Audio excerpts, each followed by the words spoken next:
नोएडा में जो केस हुआ है ये सही में बहुत खौफनाक है। आप भी जानकर हैरान हो जाओगे। इसकी जो बेसिक स्टोरी है वो तो आप जानते ही होंगे कि एक टेकी युवराज मेहता अपनी गाड़ी में ड्राइव कर रहे थे रात को और ये गाड़ी एक पानी से भरे गड्ढे में गिर जाती है। युवराज मदद के लिए चिल्लाते हैं। 1.5 घंटे तक वहां पर एसडीआरएफ, पुलिस, फायर ब्रिगेड सब आ जाते हैं लेकिन कोई इसे बचाता नहीं और करीब 2 घंटे के बाद युवराज की डूबकर मौत हो जाती है। इसी समय के अराउंड वहां पर एक डिलीवरी बॉय था मोनिंदर नाम का, जो युवराज को बचाने की कोशिश करता है। पानी में खुद कूद जाता है लेकिन अफसोस उसे युवराज नहीं मिल पाता। अब इस घटना के बाद जब मोनिंदर का इंटरव्यू लिया गया तो उसने बताया कि मौके पे पुलिस भी थी, एसडीआरएफ भी थी और अग्नि विभाग वाले भी थे, फायर ब्रिगेड वाले भी थे। किसी ने उसकी मदद नहीं करी। बोल रहे थे ठंडा पानी है, हम नहीं जाएंगे अंदर, इसमें सरिया है, अंदर हम नहीं जाएंगे। अब जब ये इंसिडेंट वायरल होने लगा, लोग सोशल मीडिया पर हल्ला मचाने लगे, सरकार से अकाउंटेबिलिटी डिमांड करने लगे, तो कुछ दिन बाद ये डिलीवरी बॉय मोनिंदर एक और स्टेटमेंट देते हैं। एक नया वीडियो जारी किया जाता है जिसमें ये बिल्कुल उल्टा बोलते हैं। 15 मिनटों के अंदर वहाँ पे पुलिस पहुंच गई। कुछ लोग मौजूद थे, उन्होंने पुलिस को कॉल की। 15 मिनट के अंदर पुलिस पहुंचने के बाद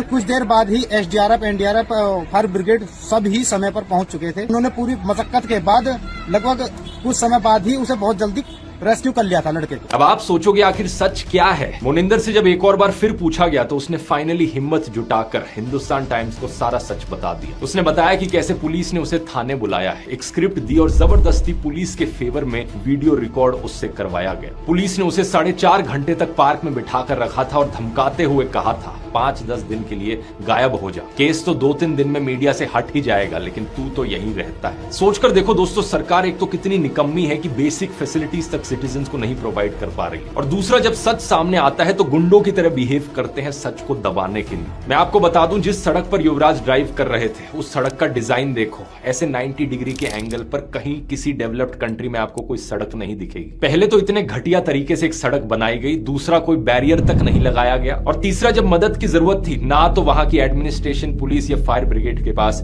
कोई भी इक्विपमेंट थी युवराज को बचाने के लिए। लेकिन जानते हो ये गड्ढा कहां से आया? इस जगह पर एक्चुअली में एक मॉल बनना था। बेसमेंट के लिए गड्ढा खोदा गया था लेकिन 2021 से इस प्रोजेक्ट को अबैंडन कर दिया गया। इंडिया टुडे की रिपोर्ट के मुताबिक ये साइट करप्शन के लिए पहले से ही सीबीआई इन्वेस्टिगेशन में थी। और सबसे शॉकिंग बात तो यह है कि इस घटना से सिर्फ 15 दिन पहले इसी गड्ढे में एक और ट्रक भी गिरा था। फॉर्चुनेटली उस ट्रक का ड्राइवर बच गया था, लेकिन तब भी जब ड्राइवर ने नोएडा अथॉरिटी से मदद मांगी थी तो उन्होंने उल्टा उस पर ही बाउंड्री वॉल तोड़ने का आरोप लगा दिया था। ये पूरी घटना दिखाती है दोस्तों क्या होता है एक शहर का हाल जब ऊपर से लेकर नीचे तक पूरा सिस्टम ही खोखला बन जाए।